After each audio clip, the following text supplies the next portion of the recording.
Welcome back to another video. This one, as you saw by the title, is called Brawlers Who Are Secretly Trash. And we're basically going to be putting Brawlers under this category based off these things. Either they're like a one-trick pony character, like they really only do one thing, and the other abilities that they have are really insignificant or only support that one thing they have. They rely on a gadget or star power that's in their main kit, and not really anything in their base kit that makes them good. Or two, they have like a game mechanic that really sets them back compared to like the current meta that we have in the game. The first brawler on this list is going to be Amber. While they're well known for being like easy to use for aimbot and their long range that cuts through multiple enemies, their super is kind of underwhelming. Basically just throwing like a zone where you can burn everything in that area, but it's only like small poison damage, and it does burn up grass that stops enemies from hiding and can open up the zone. But the character really is like map dependent and brawler dependent, meaning you really have to have open maps or areas where you can use this, and then again you really have to go up against brawlers with shorter range than you or who can't take a lot of damage at once. Some tank brawlers could be even though they have more health, they could be used against because they're really slow and can't keep up. Plus they have short range, so you could target them. But outside of that, just a character who really relies on the fact like what enemies they go up against and what map they're on is probably not the best pick if you're starting out in the game. Next up on the list is going to be Angelo.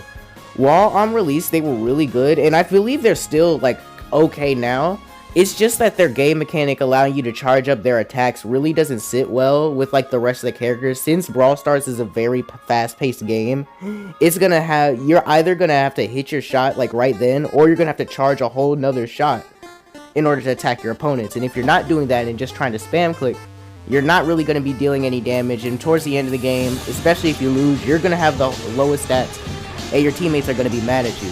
Brawl Stars is a fast-paced game, and just such a slower-paced character isn't really that well with it right now. Honestly, I think he should have a star power or maybe even a gear similar to what Janet has that lets you charge your attack significantly faster, or at least one that lets you have more damage, like deal more damage from a lower point on your bar. The third character that's going to be on this list is Crow. And I actually use Crow a lot, so I don't really like having to put him on this list that he's bad. But I mean, he really is. All my friends have told me that they got Crow, they maxed him out, and they, I guess, never won a match. I thought it was always a skill issue.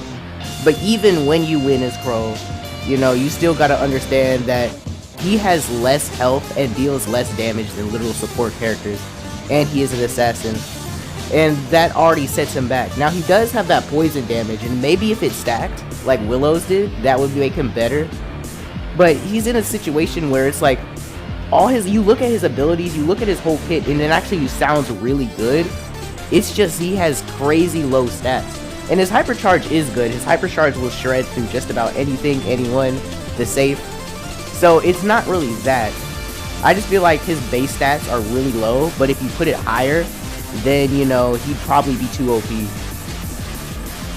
Alright, this is editing me, and I still have a couple more things to say about Crow.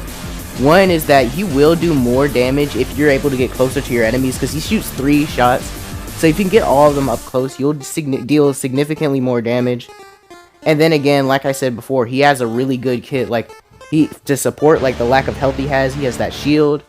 He also has an ability that will slow enemies who are poisoned, and then a star power that will allow you to deal extra poison damage to people lower on health. So, like I said, he has a really good kit. I just feel like it's just lower stats, and it requires a higher level of skill to use him than normal characters. The brawler that's going to end off this list for this video is going to be Lola. I don't think they're really that bad because I do still use them a good bit, but I think it's just their abilities that don't match the character's base kit, and it really sets them back from being really good at what they do. To put it simply, the character has like almost like a Colt shot if it was wider range than longer, and the super lets you spawn a duplicate that mimics your every move. If it's closer to you, then it's going to deal less damage, but if it's further out, it's basically going to be an exact copy of you, except die a lot easier. And to put it simply, the gadgets and gears, well, the gadgets and star powers are, one of them will allow the clone of yourself to just sit there on the map. So if you like want to reposition yourself compared to it, it will stand still and it will still shoot and everything, and you can move around.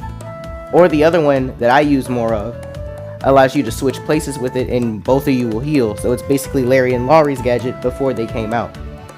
The star powers, I actually don't even remember the other one.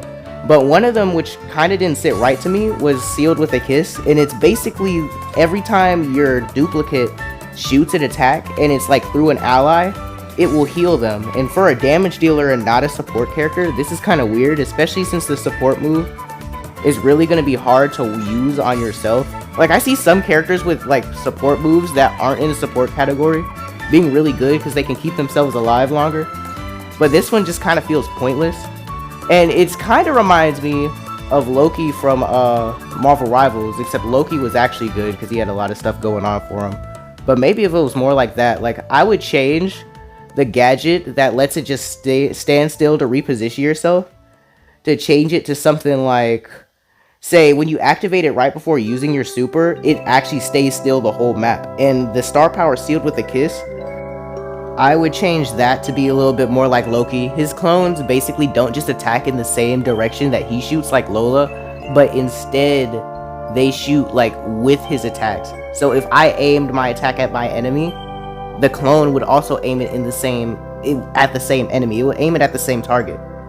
We could call this like ability lock on or something.